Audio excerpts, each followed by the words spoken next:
Okay, we're getting to the end of the day, and we've covered a lot of different topics, all related to Java. So we started by looking at NetBeans IDE. We saw Java EE and Angular. We saw Wildfly. We saw robots and fish. We've seen security. We've seen every imaginable topic that relates to Java, really. Now I want to talk a little bit, in about 15 minutes or so, about this modular architecture that is underneath EasyTopo and also the UNESCO JISIS application, and also underneath NetBeans IDE. So there's all these different kinds of applications that are created for the desktop. Normally in a scientific or management world that make use of this architecture. So I want to very quickly talk about that, and then we will do this prize raffle. And if you are here, then you will win one of those prizes. This topic is really about how to extend NetBeans IDE, how to add pieces to it, and how to create your own application on top of it. So it's a modular architecture, which means everyone can bring a jigsaw piece, a module to the application and extend it. Now, all of these applications, EasyTopo, UNESCO, JISIS, NetBeans IDE, they have the same architecture, and that is, at the lowest level, they have the Java runtime environment. Above that, they have the core of the NetBeans platform, which provides a module system, a file system, a communication mechanism, and a startup sequence. So there are no GUI components on this level. So this is the mandatory part of the NetBeans platform, which runs on top of the Java runtime.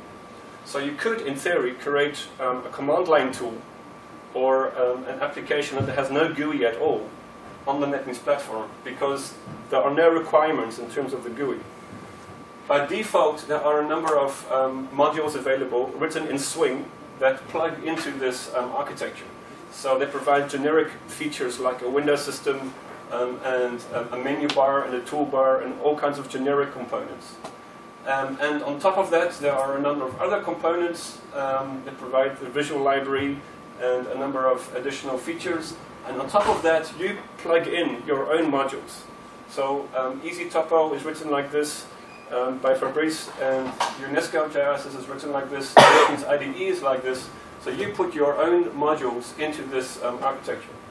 And a module is just a whole bunch of Java packages that relate to each other. So each module is a feature in the application. And actually also the Jessica mod is the same architecture as well. And there are other people, I know there's other people sitting here who have, for example, Eric has an application like that, and Jamo Torch as well. So several people here make use of this architecture. Now each module looks like this, which is an ent-based module structure, or like this, which is a Maven structure. So you can, so there's actually a Maven archetype for this whole NetBeans architecture. So you can choose to use ent, or you can choose to use Maven. And this is what each module would look like.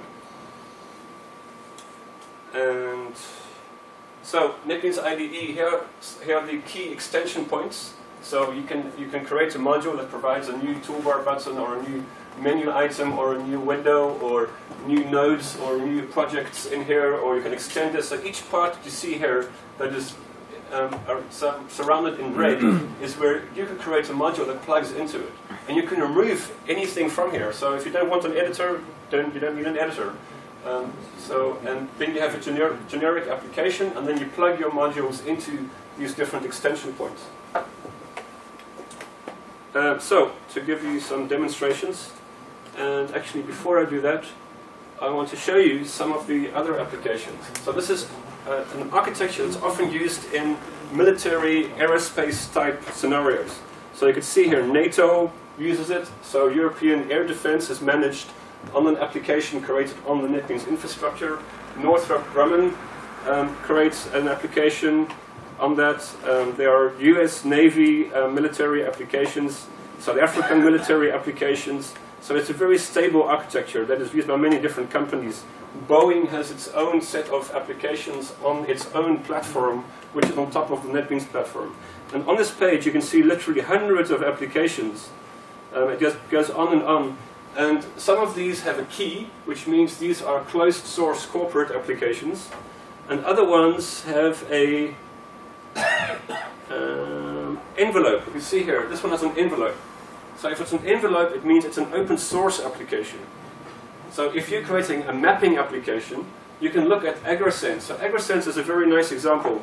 It's a farm management system.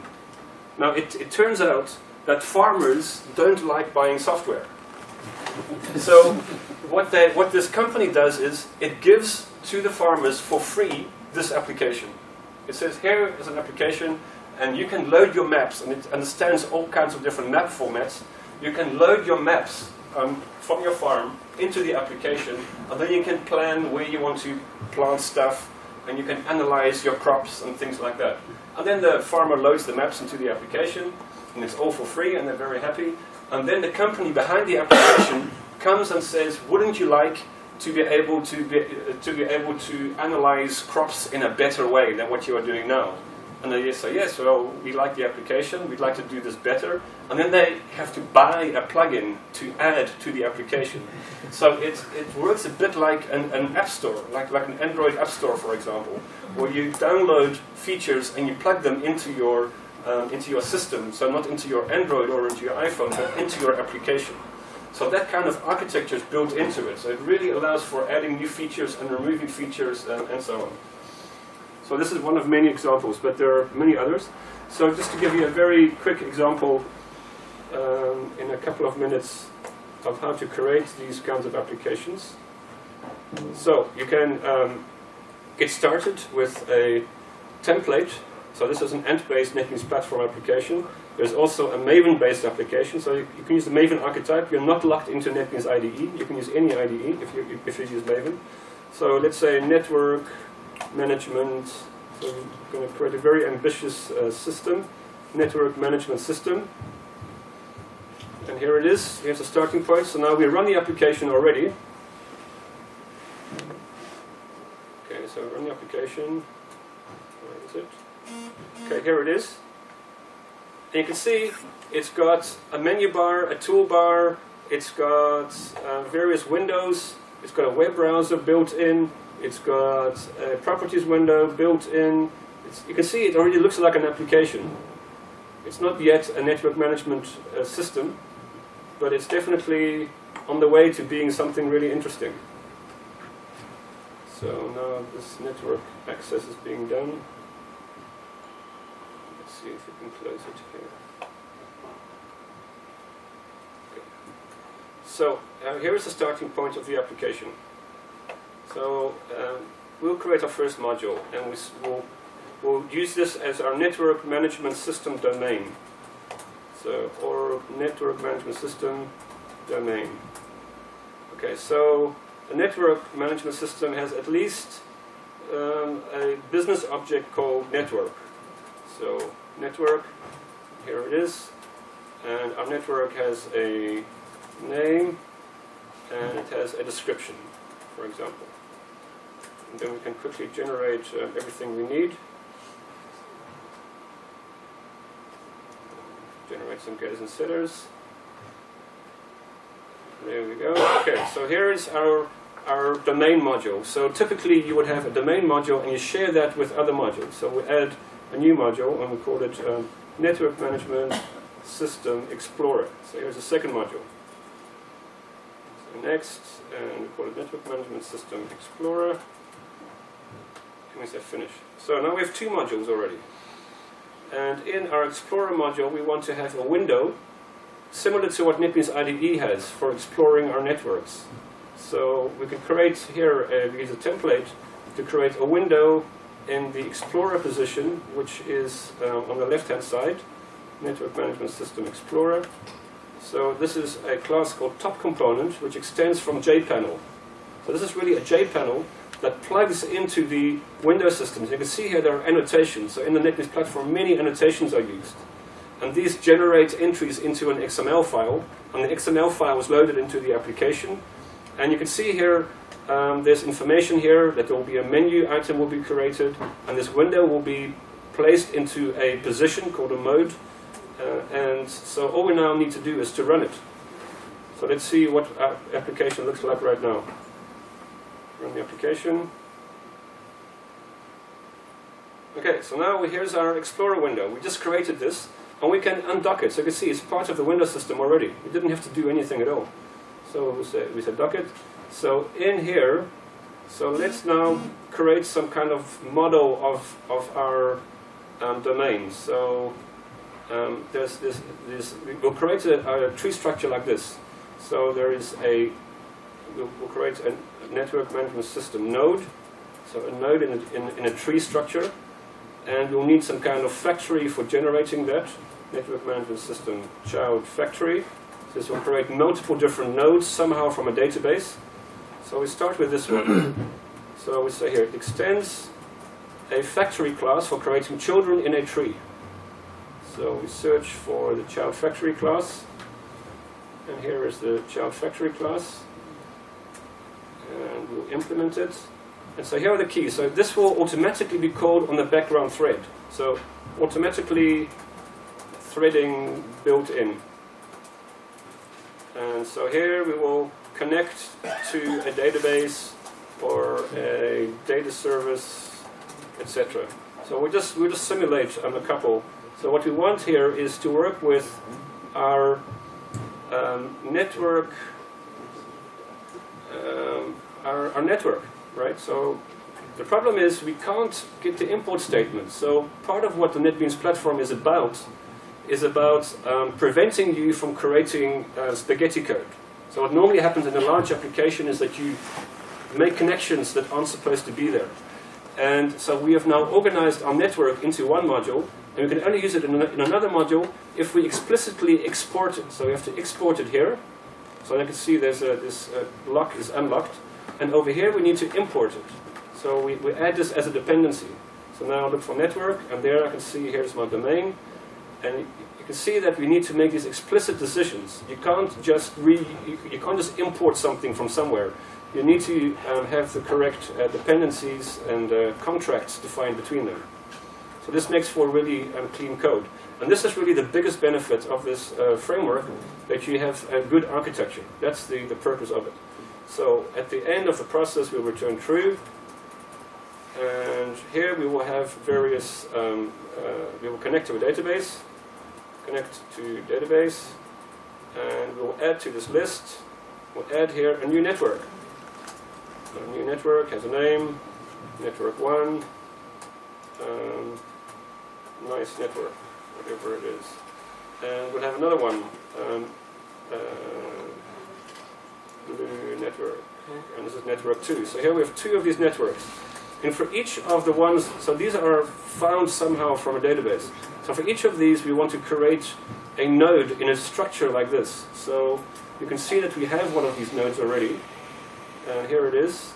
So we say extends B node. And do we have? Yes, we have the B node. And we need to get a constructor. And we have access to the network. So here it is. Get the import statement, and we set a display name for the bean to the name. So this is basically a UI wrapper around our business object. So you can see we have a name. We actually have we have a display name. We have more. We have a short description. We have an icon. So these are all UI values, UI attributes of our network object. And okay, so this is what we want to create over here. So we say for each of those networks that we get from the database, we will return a new MS node, and we pass in our key. And now we get our try catch and return a node, which we don't have yet. Create local variable node equals new MS node key.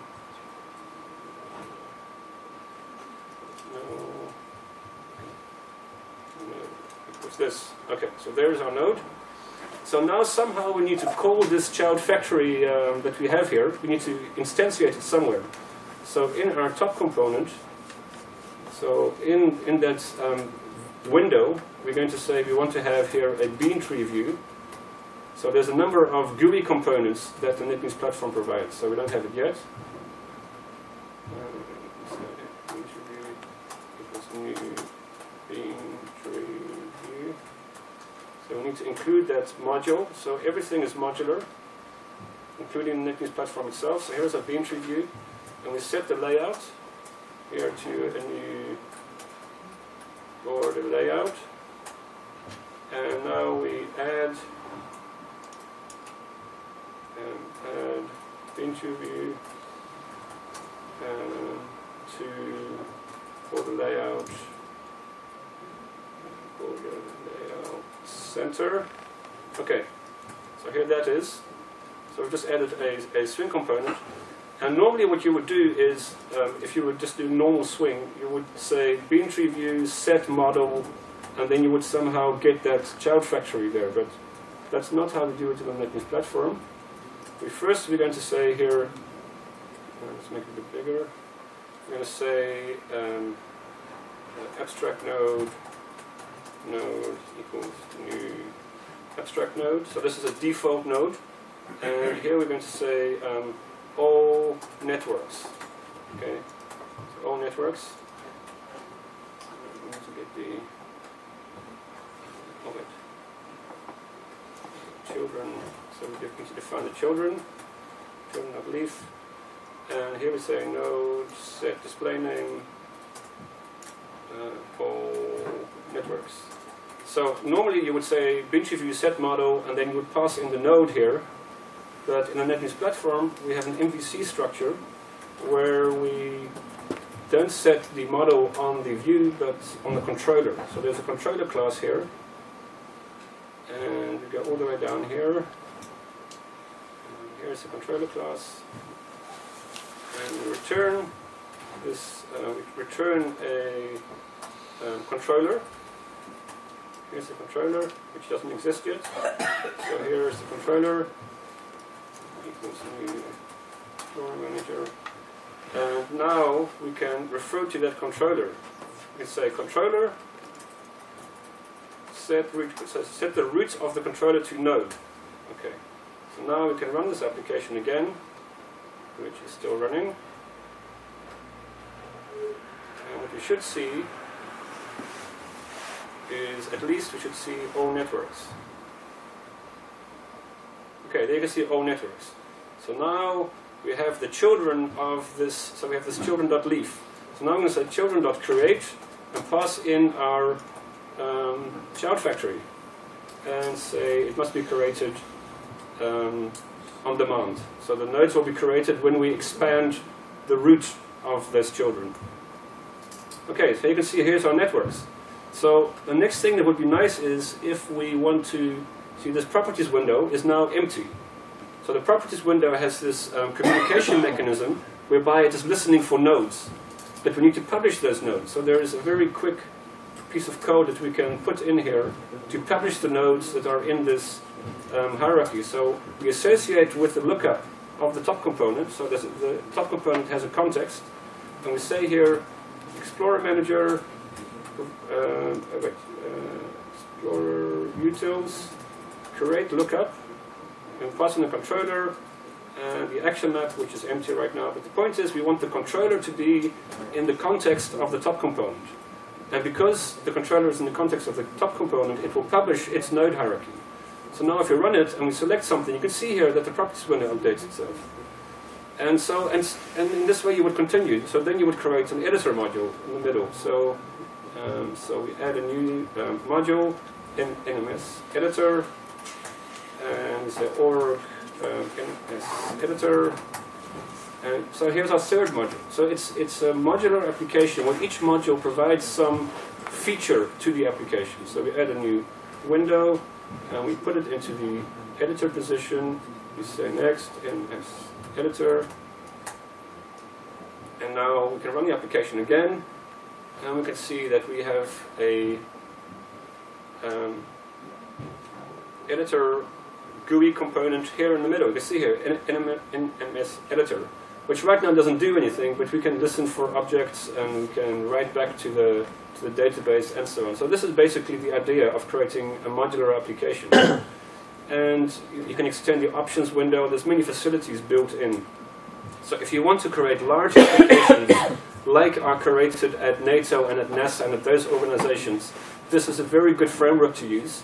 And secondly, it's a very good framework to use at universities as a way to teach architecture.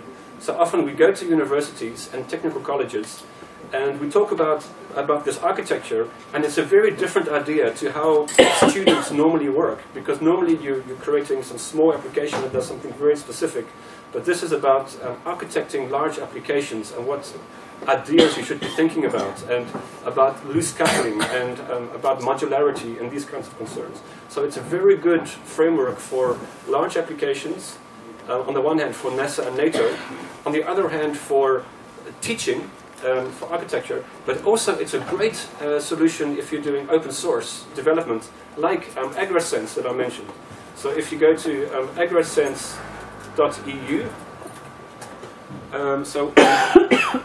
agrasense.eu, you will see this this web page of the AgraSense application, and yes, it's the world's first free and open source system for managing agriculture. And here people can contribute new features via this module system.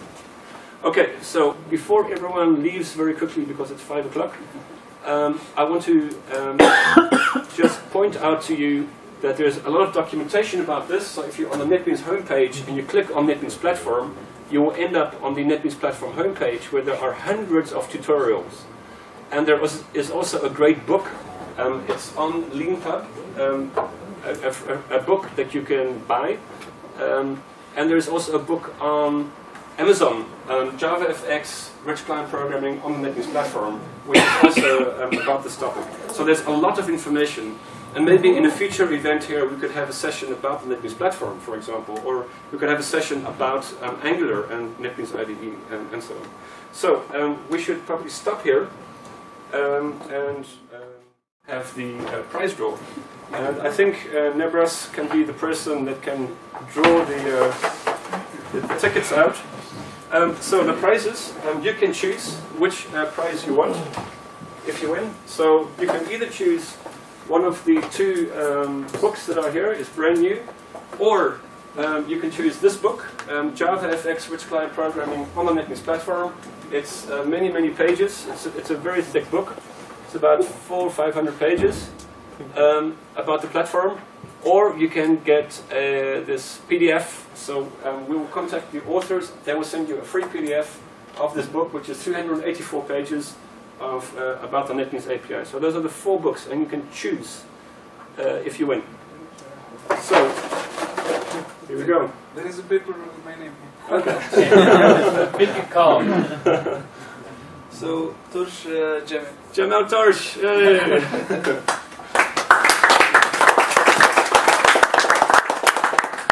Which prize would you like? One of the brand new NetBeans IDE books, or one of the wonderful NetBeans Platform books? This one? Yeah. Okay, we'll get it sent to you. Okay. Okay, excellent. The second one. Pascal. Pascal. Excellent. I can change my... Will you change your mind, or? my choice. Or it's late. No, you can change. Okay.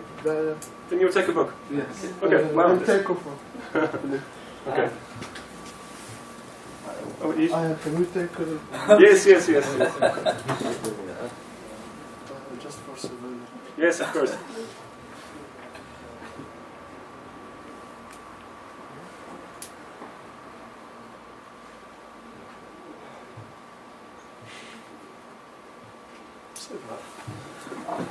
Thank you. On doit faire dédicacer après. This as well. Okay. Good choice. Thank you very much. Third one? Yes. So there are 2 prizes left: the JavaFX NetBeans Platform or the NetBeans Platform for beginners.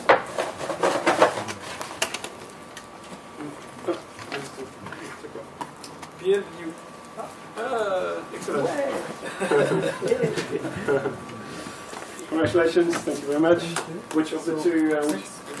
JavaFX and which client platform? Which the thick book or the other book, a PDF? It's a fantastic book about NetBeans APIs. The first one. Okay. Yes. First one. Okay. Good. get your contact details. Okay. We'll send you. And the final prize. Yes. Actually, I think this is the best prize. François. HH. Hey.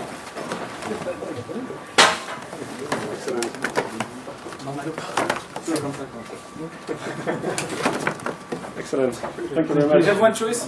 You have one choice. Which one do you choose? This one or this one? This one. Or you get a good choice. Okay, good. So, thank you very much. Thanks to Nervas, thanks to Davidson, Paul Bernardi, thanks for the filming, Charles, for Paris Jug, to be on the site. From there, we will send the information around. We will send you also a survey to fill in afterwards, and there will be a draw for another prize for everyone who fills in the survey. We are going to have more events like this every year, at least one, maybe here, on different topics. Please let us know what you would like to hear about, and we'll make the program based on that. Thank you very much for coming. Thank you. Thank you.